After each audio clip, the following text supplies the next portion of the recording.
गया, वापस नहीं आएगा।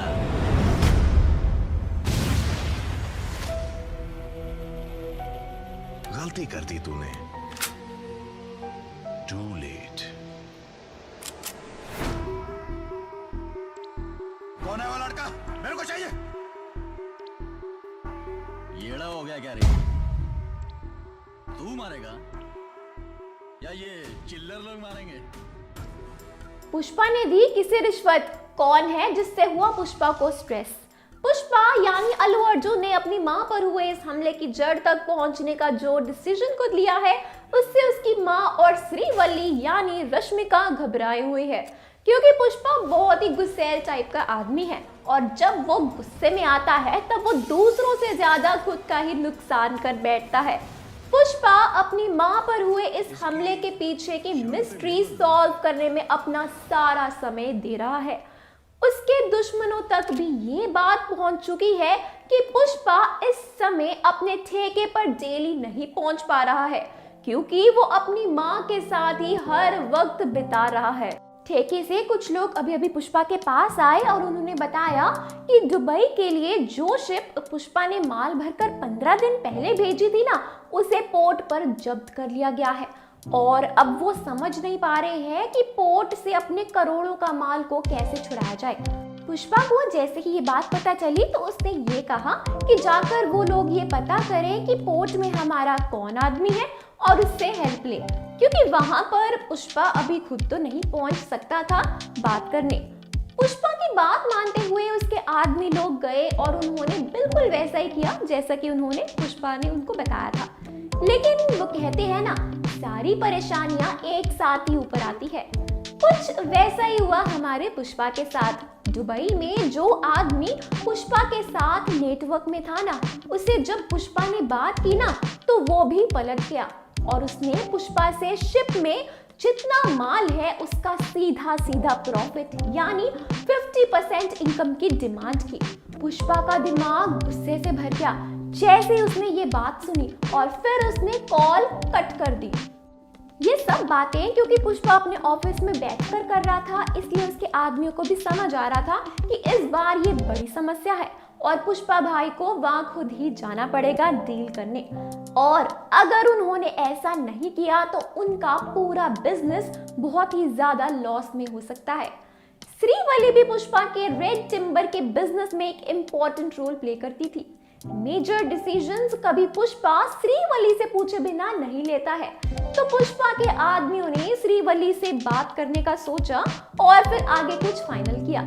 श्रीवल्ली को जब उन्होंने बताया कि कैसे उनका बिजनेस खतरे में है और किस तरह वो दुबई वाला आदमी पुष्पा को ब्लैकमेल कर रहा है कि वो वहां आए, श्रीवल्ली ने जैसे ही ये बात सुनी उसका दिमाग काम कर गया कि ये सब पक्का पुष्पा के सारे दुश्मनों की साजिश है।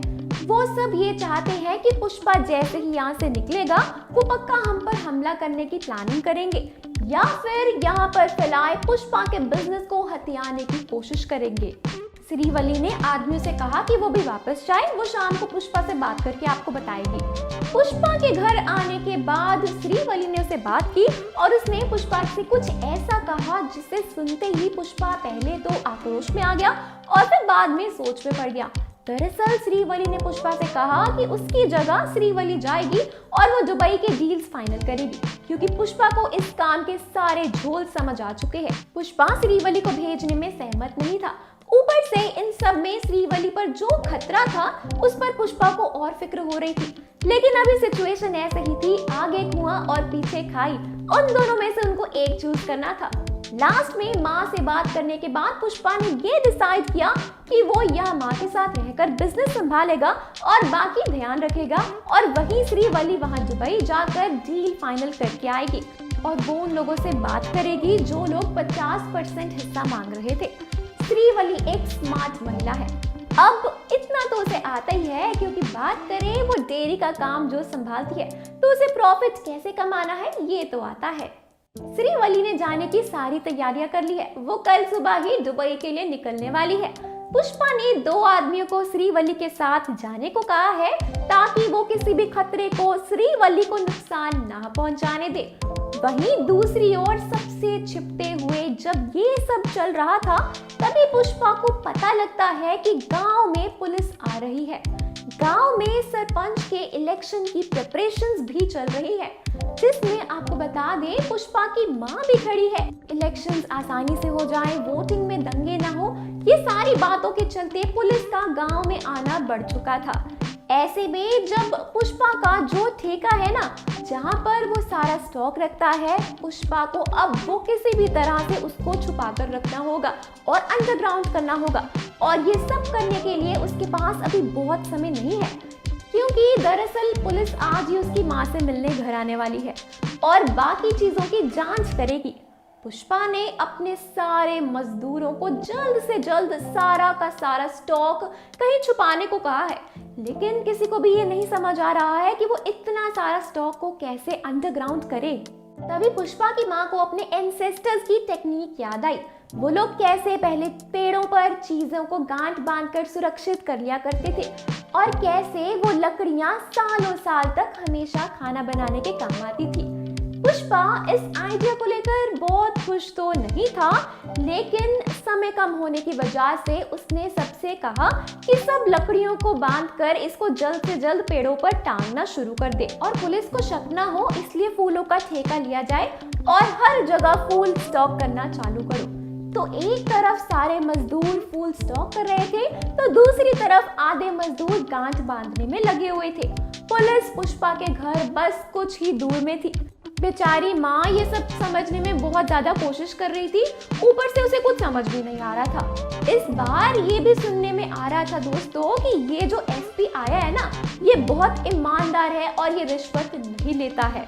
पुष्पा एक दिन एक खुफिया रास्ते से 5 ट्रक रेड टिम्बर कहीं इलीगली पहुंचा रहा था। तभी पुलिस को पता चल जाता है और पुलिस पुष्पा को चारों तरफ से घेर लेती है, लेकिन पुष्पा भी पूरी तरह से चौकन्ना था और उसने फुर्ती दिखाते हुए सारे के सारे टिम्बर्स नदी में अनलोड कराने का फैसला किया और पुलिस के साथ उसकी भयंकर लड़ाई होती है। लेकिन वो ये लड़ाई जीत जाता है और अंत में वो ये सारे टिम्बर्स उनकी मंजिल तक पहुंच जाते हैं। पुष्पा के दिमाग में असली स्ट्रेस इस बात का था क्योंकि इससे पहले पुष्पा ने सबको खरीद लिया था। सब पुलिस वाले आते थे और जांच करके चले जाते थे। पुष्पा एक गद्दी फेंकता है और पुलिस वाला सब क्लियर कर देता है, लेकिन इस बार इस एसपी के साथ पुष्पा को सोच समझकर चलना है। पुष्पा आगे किन खतरों से लड़ते हुए दिखाई देगा, ये जानने के लिए, समझने के लिए हमारे साथ इस सफर में जुड़े रहिए। वेल दोस्तों, आपका क्या कहना है हमारी आज की वीडियो के बारे में, हमें कमेंट सेक्शन में जरूर बताएं।